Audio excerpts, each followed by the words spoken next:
ئەزمەی قیادەمان نییە، ئەزمەی قائدمانە.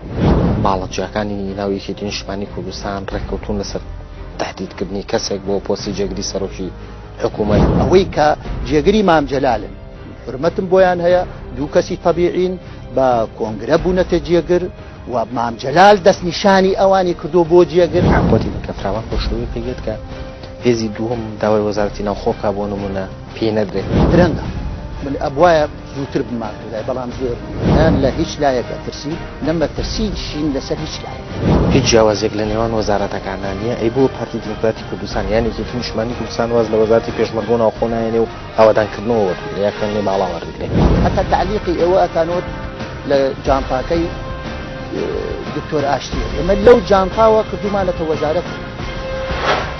چاوپێکەوتن لەگەڵ عیماد ئەحمەد جێگری سەرۆکی حکوومەتی هەرێمی کوردستان شەوی یەکشەممە کاتژمێر 9:05